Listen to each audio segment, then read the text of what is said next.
All right, we are back on Grizzly today. This will be the fourth time this year.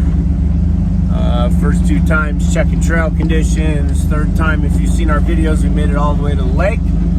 But today, we're gonna do some trail work.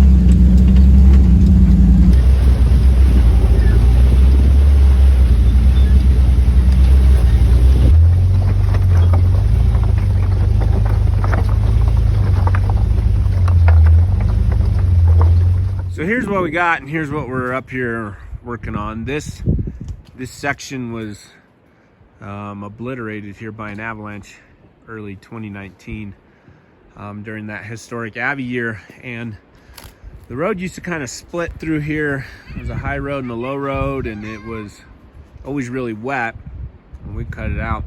And now we got a lot of standing water in this section, so we're gonna try and do some drainage. Get it so that a lot of this drains so that you don't have to drive through and we don't have standing water all over the place.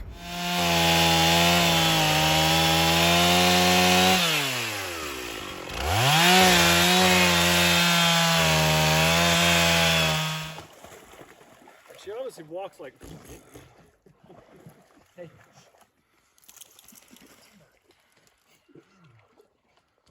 Good? Yeah.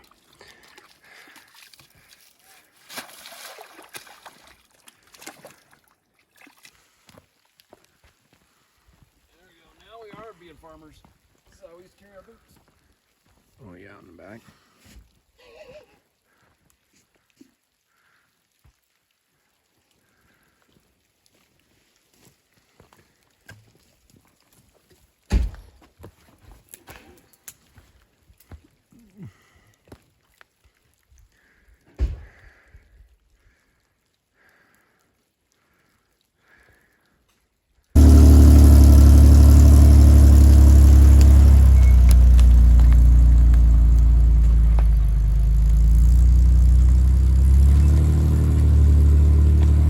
We're mainly coming up here to do some of this work for this huge avalanche section here. This chute ran in 2019, really big. There's a pretty big, large debris field that blocked the trail until it was, I think it was July 8th that we were able to run back through here, to clear it and to get all the way to the lake in 2019. So it took a considerable amount of time to get this trail open then. And you know, what happened through here is we still have some drainage from the chute area and some water seeping in as the snow's melting. So it was really deep, became a pretty big mud pit. Last year we cut a couple drainage pieces out to start the process, and then today we cut one, you know, a long ways out, way down. So we drained all the water out of this. There's still a little bit of mud left, and then we went ahead and lined things with logs on the downhill side because it was, you know, a little bit uneven off camber to the downhill there. So, you know, a little bit of history about Grizzly Lake, the trail. This is a core adopted trail. This is one of the first ones that we successfully had an adoption agreement on. We did that in 2017. In 2018, we applied for and were awarded a BF Goodrich Outstanding Trail Grant. That helped us put the kiosk up down at the beginning of the trail right before the creek crossing, and then put the winch anchors in down there too at that very first obstacle. So this one just allowed us to establish a good relationship with the Forest Service as a trail adopter. They were talking about maybe wanting to remove the difficulty of that obstacle. We, you know, talked with them, essentially got them to keep that in place. It's a difficult trail. That's kind of the appeal to this route. So, you know, by putting winch anchors in, now other vehicles, search and rescue, you know, people without extremely built rigs, if you have winch, you can, get up that obstacle and still camp up here, fish up here, enjoy the area. When we do this kind of work, what we're trying to do is to get water off the road. You want the road to shed water, for it not to pool up. Pooling water creates mud, and create erosion, cause road problems.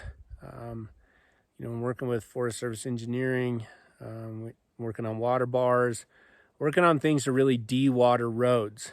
And sometimes water crossings, and if you're not from Colorado, even mud can be fun driving through water. But with Colorado in the watershed, all of this water goes to either Colorado cities or somebody else. So we always try and say that every bit of water in Colorado is already owned by somebody. The less we can drive through it, the less we can impact water, the less we can have trail issues or erosion on the trail or causing road problems, the better. So we do as much as we can to keep water off roads. The road's fully passable now, all the way to the lake with no snow on it. There's a tad bit of snow in that first Abbey chute today. It's just off on the side of the road, so you can easily stay on the trail. Get all the way up to the lake. We have put a lot of man hours into this road, volunteer hours into this road over the last 6 years. We fixed a tippy spot down here. We're leaning you really far to the downhill. And had a couple of rollovers there, so we cut that upper bank back 2 years ago and stabilized the outside of the road so that it's pretty smooth going down through there now. 2019, not only did we do the big avalanche field up here that we showed you today, but there were 3 other ones. So we removed 4 avalanche fields in 2019. So we love Grizzly. We spend a lot of time up here. Obviously, it's an adopted trail. There's been a lot of people that have put a lot of work in to help us keep this trail open and in good condition. We'll show you some photos comparison from last week to this week. We were up here exactly a week ago as well. So yeah, not really any good news on the passes, Tincup or Hancock. They're still snowed in, and it might for sure be a full week, maybe more. Do have a couple things to report on opening.